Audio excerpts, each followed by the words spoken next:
Assalamualaikum warahmatullahi wabarakatuh, sahabat Dang dimanapun berada. Ketemu lagi kita di acara Obrolan Rakyat.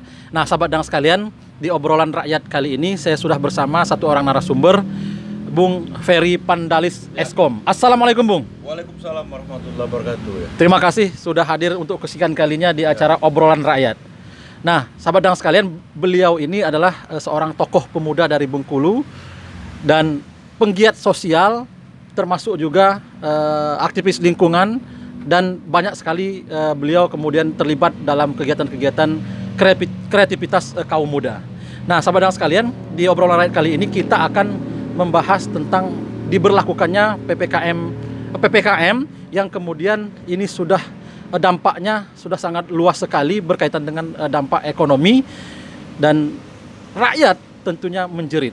Nah, kita ingin mengupas apa tanggapan tokoh pemuda Bengkulu terhadap diberlakukannya PPKM ini. Langsung saja kita berikan waktu kepada Bung Ferry Pandalis. Ya, terima kasih sekali lagi sudah diundang di Obrolan Rakyat. Assalamualaikum warahmatullahi wabarakatuh. Waalaikumsalam warahmatullahi. Salam sejahtera buat kita semua. Indonesia dan dunia khususnya kita sedang berduka dengan kondisi wabah yang penyakit menular ini sudah hampir masuk 2 tahun lamanya ya. Kita kondisi yang sangat mencekam. Kalau kita melihat mencekamnya diistilahkan dengan persoalan ekonomi masyarakat lagi ya.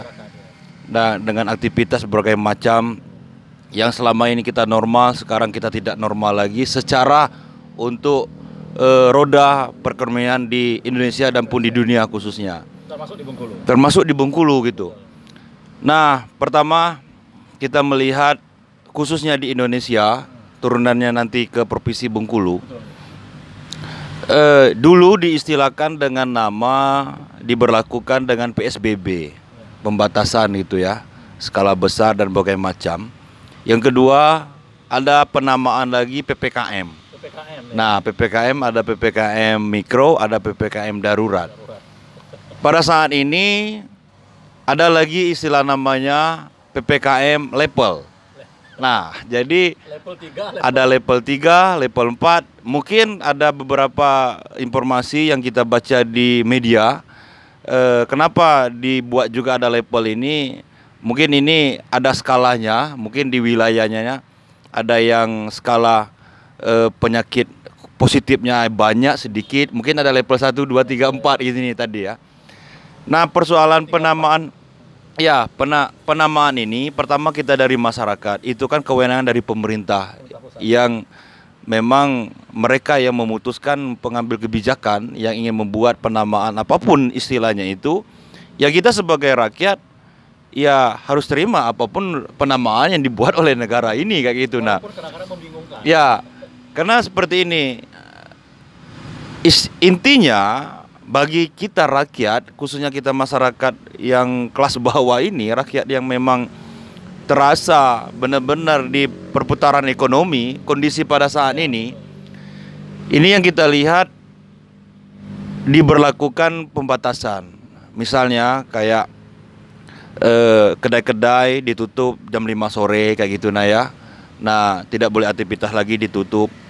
Sudah itu beberapa teman-teman, ini yang dampak ya, kita berbicara masalah dampak yang benar-benar konkret yang kita lihat di teman-teman, di pelaku usaha, di masyarakat, termasuk saya juga di penggiat event-event dan juga di usaha-usaha juga. Kawan-kawan Bung Ferry di IO juga banyak ya? Iya, banyak. Jadi kita sering diskusi, sering ngumpul dengan teman-teman WO, wedding organizer, event-event organizer EO, dan berbagai macam teman-teman seniman, teman-teman UMKM ini. Dan saya juga khususnya di Provinsi Bengkulu ini dekat dengan mereka gitu ya, dengan teman-teman komunitas ini. Nah, jadi pertama banyak job-job selama ini yang ada yang kontrak, ada yang sudah ngambil P duluan kayak gitu ya, ada yang ngambil untuk tanda jadi duluan, ada yang pesta pernikahan, berbagai macam ini ya. Nah, sehingga diberlakukan PPKM ini itu tertunda. Sangat terdampak ya. Nah, sehingga mereka menyampaikan ketika kita diskusi, ini apa solusi baik dari pihak pemerintah, khususnya yang masyarakat benar-benar terdampak ini tadi. Nah, beberapa hari yang lalu kita melihat ada bantuan-bantuan yang sudah turun dari pusat. Nah, sudah turun dari pusat bantuan untuk beras, sembako dan lain-lain. Nah, ini yang kita sampaikan masukan khususnya untuk pemerintah sebenarnya persoalan ini, terutama kita di Provinsi Bengkulu gitu ya. Kalau kita mengambil dari sensus jumlah penduduk, kita sekitar 2 juta, sekitar 2.010.000 sekian jiwa ya. Nah, sedangkan bantuan dari Bulog kemarin itu sekitar 1.100 sekian ton ya kalau kita lihat.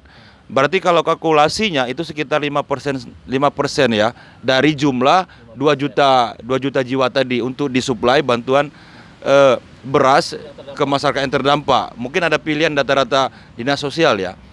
Persoalan lagi, beberapa hari yang lalu kita sudah dialog dengan pihak pemerintah Provinsi Bengkulu di salah satu TV lokal. Kita sudah sampaikan dengan pihak pemerintah khususnya di Provinsi Bengkulu, apakah sudah lengkap?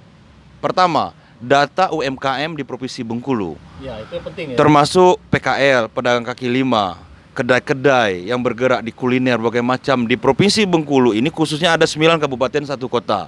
Nah, karena mereka yang kita lihat khususnya teman-teman yang bergerak di usaha-usaha kuliner ini, ketika pengunjung sepi dibataskan dengan berlakunya PPKM ini, sehingga konsumen mereka pasti berkurang gitu, pemasukan berkurang. Itu pertama. Kedua, teman-teman event organizer, anak-anak IO, berbagai macam event-event yang sudah rencana dikerjakan pada tahun ini tertunda. Termasuk penyewaan tenda, kursi, alat-alat sound musik berbagai macam. Nah, itu salah satu tambahan lagi. Yang kedua, teman-teman para musisi yang sering main keyboard ke pesta-pesta pernikahan ya, anak-anak seniman yang sering mengisi acara. Sehingga pada saat ini mereka tidak ada job lagi. Nah, ini yang kita harapkan khususnya pemerintah Provinsi Bengkulu, para bupati dan wali kota, termasuk gubernur Provinsi Bengkulu dan semua yang namanya kepala daerah, kita berharap betul bagaimana solusi terbaik untuk teman-teman yang memang mereka terdampak ya pada saat ini. Nah, yang kita lihat khususnya pada saat ini bantuan yang sudah turun ke daerah ini sudah ada data dari dinas sosial, berbagai macam data yang memang mereka masyarakat miskin, masyarakat kurang mampu, berbagai macam. Mereka yang banyak juga yang dapat. Nah, kita belum mendapat informasi dari baik media-media online, TV, radio, berbagai macam. Kita belum melihat teman-teman EO, anak organisir, event organisir, wedding organizer, anak UMKM, para seniman, musisi, berbagai macam ini.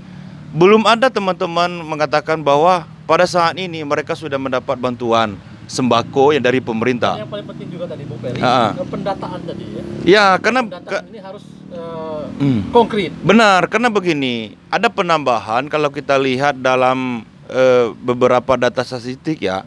Kalau masalah pengangguran, data kemiskinan dan lain-lain, mungkin ya gara-gara Covid ini pasti bertambah kayak gitu ya, karena aktivitas dibatasi.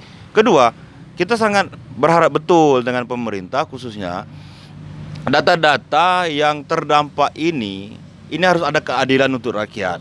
Ya, karena apa? Karena mereka benar-benar, termasuk saya, jujur, saya sangat terdampak. Pertama bergerak, sering kita gabung dengan teman-teman event organisir di Provinsi Bengkulu ya, dengan penggiat seniman, aktivitas berbagai macam di masyarakat ini. Sehingga sekarang ini memang tidak ada lagi aktivitas. Dan ini belum ada solusi yang real, solusi yang benar-benar konkret dari pihak pemerintah untuk saya dan teman-teman. Nah, makanya kita sering suarakan, kenapa kita sering ikut serta dialog di berbagai macam, karena harus kita suarakan persoalan ini gitu. Nah, belum lagi rakyat yang lain ya Bu Peri. Benar, para buruh. Nah, teman-teman buruh ini, buruh bangunan ya kita lihat, nelayan, sopir angkot, sopir Grab, Maxim, petani.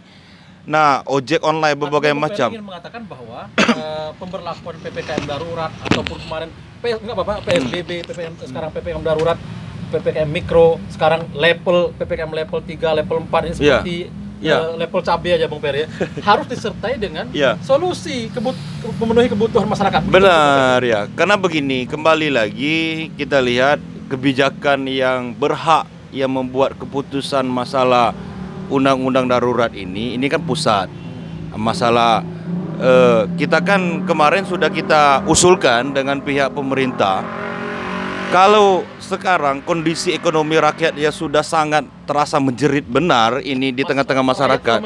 Rakyat sudah sangat menjerit pada kondisi saat ini. Ya karena saya rakyat. Nah, saya rakyat, kita sudah menjerit kondisi saat ini. Nah, harapan kita kembali lagi ke undang-undang kekarantinaan. Kalau memang mau diberlakukan ya. Ya, kalau ini sudah sangat kondisi ya wabah ini benar-benar kita mau antisipasi atau pencegahan jangan sampai menular wabah ini di wilayah masyarakat, ini harus benar-benar kita terapkan undang-undang kekarantinaan nomor 6 tahun 2018. Nah, di situ kita kembali lagi ada konsekuensi. Pertama, di undang-undang kekarantinaan nomor 6 tahun 2018 ini itu ada hak dan kewajiban. Ini kita kembali lagi ya. Nah, hak dan kewajiban, apa kewajiban kita? Kewajiban kita masyarakat. Pertama kita dari masyarakat, kewajiban kita masyarakat, kita diam di rumah, tidak boleh keluar. Ini wajib bagi kita ya, karena di karantina. Nah, kondisi undang-undang karantina ini kita terapkan sehingga kita tidak keluar dari rumah. Hak kita ada bantuan sembako, kebutuhan sehari-hari dari pemerintah. Itu kewajiban pemerintah juga untuk memenuhi hak masyarakat. Benar. Nah, jadi ini harus ada timbal balik ya ketika kita mengikuti aturan pihak pemerintah bahwa negara ini harus hadir di tengah-tengah rakyat. Jadi kebutuhan masyarakat itu harus dipenuhi. Harus dipenuhi. Jadi ini yang belum kita tahu kenapa Presiden saat ini, Presiden Jokowi belum menerapkan undang-undang kekarantinaan. Kita belum tahu nih, apakah Indonesia pada saat ini belum tahapan darurat, benar-benar betul darurat, atau ini baru tadi ada bahasanya level tadi. Kita ini baru PPKM tadi ada level 1, 2, 3. Nah, kalau sudah 3, 4. Nah, 3, 4. Nah, misalnya kalau ini level sudah terlalu tinggi levelnya ini, mungkin diberlakukan undang karantinaan, ke undang-undang karantina tadi. Nah, tapi pada saat ini yang kita lihat ketika sudah digunakan pembatasan jam kerja, mobilisasi, aktivitas berbagai macam, kupikir ini pasti ada masalah ekonomi lagi, masalah pemasukan masyarakat khususnya rakyat Indonesia pada saat ini pasti berkurang. Bahkan mungkin ada lagi yang tidak ada pemasukan gitu. Nah, ya saya juga punya kawan yang pemilik kedai juga, dia sangat terdampak. Benar ya. Sangat terdampak, Bung Ferry. Karena begini, ya. Karena biasanya kan kedai kopi itu kan dia malam kan? Ya pastinya malam karena kedai-kedai banyak yang malam juga. Kedai-kedai kopi ini yang kita lihat kuliner ya yang ada di Bengkulu ini, kota Bengkulu khususnya, kita bisa melihat secara kasat mata. Ini pada malam hari banyak yang masyarakat ini kan tidak diperbolehkan lagi untuk keluar karena pembatasan tadi ya. Ada pembatasan tadi dan petugas keliling untuk patroli melihat masyarakat ini. Jadi poin Bung Ferry adalah PPKM yang diberlakukan ini rakyat menjerit. Ya. Harus diberikan solusi. Harus ada solusi. Jadi begini ya. Intinya kita dari rakyat Indonesia, kita kembali lagi, kita ini kan ada hak berdiri di dalam negara ini, hak hidup di dalam negara ini kan kewajiban negara. Apapun kondisinya, ya mereka harus memikirkan rakyat, kondisi rakyat saat ini kayak gitu. Nah, jadi kalau kita berbicara masalah undang-undang dengan pasal Undang-Undang Dasar 45 kan, undang-undang HAM dan berbagai macam, memang ini hak asasi kita. Ya kita untuk tinggal di negara ini, hidup di negara ini, warga negara Indonesia WNI, dan kita harus dipikir oleh negara kayak gitu. Nah, dan pelaksana negara itu dalam artian baik itu kepala negara, kepala daerah, benar ya. Diberikan ruang, diberikan gaji malah untuk mengurus ya, untuk melayani masyarakat. Nah, jadi kita dengan Bengkulu lagi ya, dengan Provinsi Bengkulu sudah beberapa kali lah kita sudah sampaikan ya. Bengkulu ini dengan data cuma 2 juta lebih penduduk. Nah, kita sudah sampaikan, kita sudah usulkan dengan pihak pemerintah. masih enak untuk pendataan data-data yang terdampak di Provinsi Bengkulu, kabupaten kota. Kan gitu.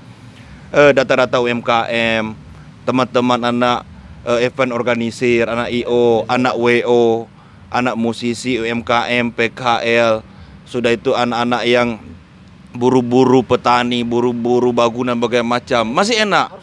Nah, jadi kalau kita berbicara ke Jawa dan Bali, mereka sudah puluhan juta kayak gitu nah. Nah, memang mereka lebih ekstra lagi untuk pendataan masyarakat terdampak. Nah, Bengkulu pada saat ini yang kita lihat data itu pada saat ini, karena saya dan teman-teman ini termasuk dalam terdampak. Belum ada data-data yang konkret baik di dinas sosial kayak gitu nah ya. Nah, kalau memang kami dan teman-teman ikut serta dalam data yang sudah dimasukkan dalam dinas sosial untuk penerimaan bansos ini misalnya gitu, kok teman-teman belum dapat bantuan? Belum lagi Bung Peri, Nah, diperparah ini ya. Iya. Diperparah kemarin ada 19 provinsi yang ditegur keras oleh Mendagri, termasuk Provinsi Bengkulu. Benar, Kita ya. tidak usah menyebutkan persentasenya kan, Iya. bahwa realisasi dari para anggaran COVID ini Iya. sangat minim sekali di Provinsi Bengkulu, padahal Benar. anggarannya ada. Iya. Termasuk insentif nakes juga. Iya, iya. Anggarannya ada, tapi kemudian realisasinya. Benar ya? Nah, ini kan juga memalukan juga Bang Peri. Iya, Jadi iya. dari 19 provinsi, Bengkulu termasuk yang ditegur oleh pemerintah pusat. Benar ya?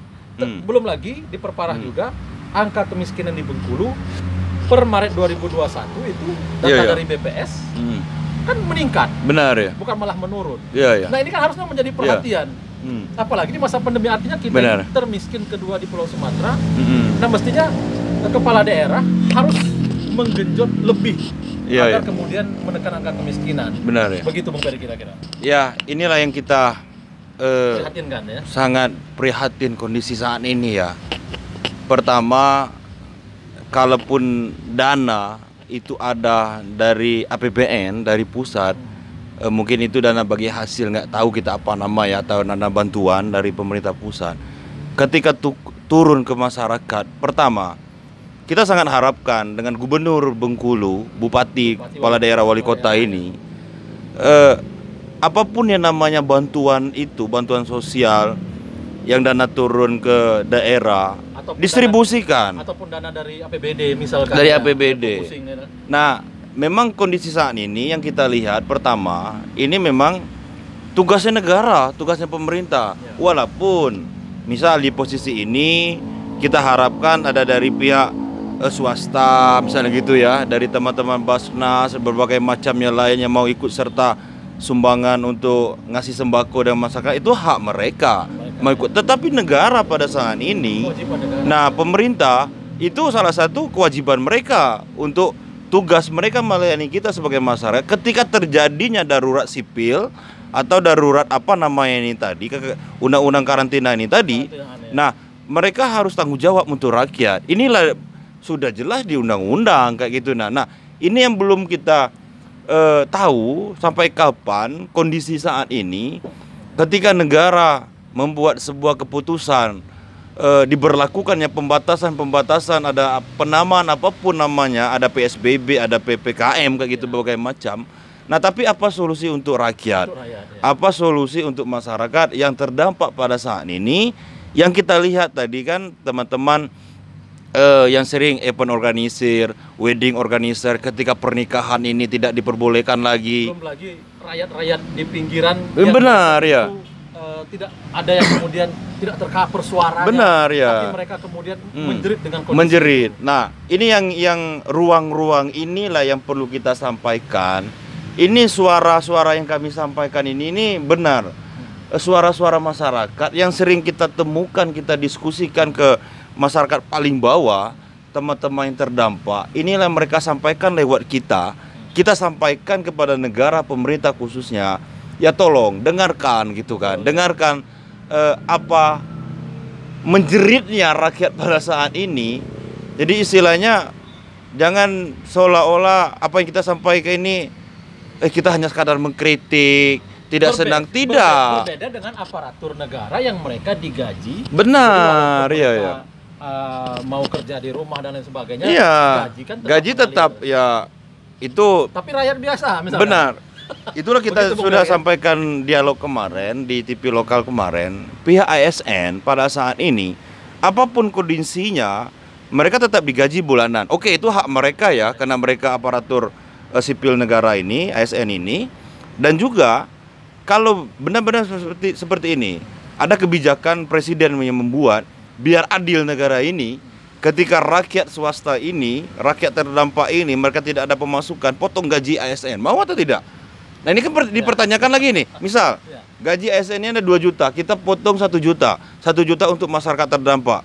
Mungkin pikir-pikir pihak ASN ini kan. Belum lagi, Nah, harusnya pada saat ini pejabat-pejabat negara ataupun eksekutif ataupun legislatif harus ada empati dalam artian pada saat masa pandemi ini rakyat disuruh di rumah, mestinya mereka juga mengurangi perjalanan dinas, mengurangi kunjungan kerja ke luar provinsi dan lain sebagainya. Benar begitu, Bung Ferry? Benar. Jadi ini kita lihat di Bengkulu memang sudah ada pembatasan untuk DL-DL ya, dinas-dinas luar. Tapi masih ada saja. Nah, tapi itu yang kita sampaikan kemarin pas dialog kemarin ini. Nah, bagi pejabat eselon 4, 3, 2, mereka kalau tidak ada aktivitas yang benar-benar urgen, mereka tidak boleh. Nah, tapi kita lihat aktivitas di Bengkulu ini masih ada ya para pejabat yang anggota DPR. Nah, maksud teman-teman DPR ini kita tidak tahu pada saat ini apakah mereka sudah diberlakukan DL tidak boleh lagi ya. Kalau sebelum-sebelumnya mereka masih ada di dinas luar kayak gitu nah. Jadi intinya kita dari rakyat ada solusi dari negara ini, pemerintah ini, Provinsi Bengkulu dengan 9 kabupaten 1 kota. Ini yang level yang paling tinggi yang kita lihat ya, kondisi yang paling benar-benar urgennya kan di Kota Bengkulu pada saat ini ya. Kota Bengkulu. Nah, Kota Bengkulu masuk dalam zona level 3 kita ini. Level 3. Ya, level 3 yang sudah kita lihat dari nasional untuk khususnya di wilayah Kota Bengkulu khususnya. Termasuk sebetulnya di kabupaten itu pun juga penting. Nah, di kabupaten-kabupaten ini pasti terdampak mereka, tapi memang lebih banyaknya lagi yang terdampak kan di Kota Bengkulu. Nah persoalan apa? Karena bagi data-data ini kan bagi pihak tim gugus tugas yang lebih paham ya, Satgas Covid ini yang lebih paham. Cuman yang kita harapkan lagi bagi kami yang tinggal di Kota Bengkulu ini, khususnya Gubernur Bengkulu dan Wali Kota Bengkulu, kan ini ya, kita kan berKTP di Bengkulu nih, kembali lagi. Nah, apa solusi untuk kami rakyat di Kota Bengkulu ini terdampak? Belum ada solusi yang konkret sampai hari ini kayak gitu. Dan pemerintah pusat juga mestinya pada saat memberlakukan kebijakan itu juga harus dibarengi dengan solusi juga. Dibarengi solusi. Jadi itulah kita sampaikan Bung Melian. Ketika diberlakukan pembatasan, penamaan dari PSBB, PPKM, sekarang ada PPKM level.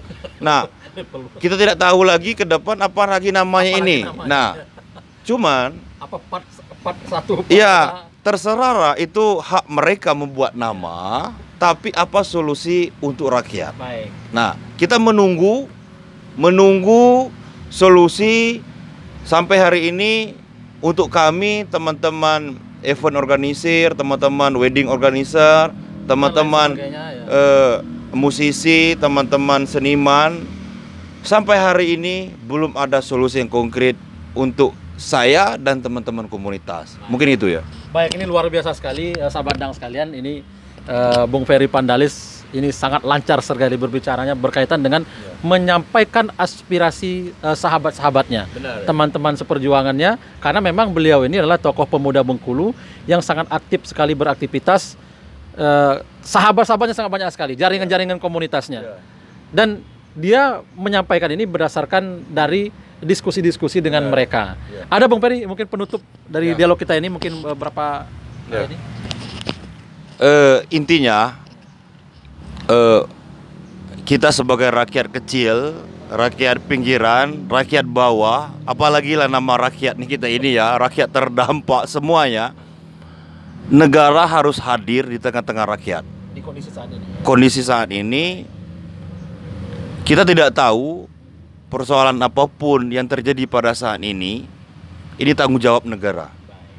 Nah, karena kita warga negara Indonesia asli berdomisili di Kota Bengkulu, Provinsi Bengkulu, wilayah Indonesia NKRI, Sumatera, Pulau Sumatera. Jadi kita harap benar-benar tanggung jawab negara untuk rakyat itu harus ada. Karena apa? Kita masih menginjak di bumi pertiwi. Terima kasih ya. Baik Bung Peri, terima kasih sudah hadir di obrolan rakyat. Saya berharap tidak bosan-bosan untuk menyampaikan suaranya di obrolan rakyat ini. Mudah-mudahan ini menjadi acuan atau kemudian didengar oleh pengambil kebijakan. Amin, ya. Terima kasih Bung Peri sekali lagi. Demikian sahabat dan sekalian, semoga bermanfaat. Assalamualaikum warahmatullahi wabarakatuh.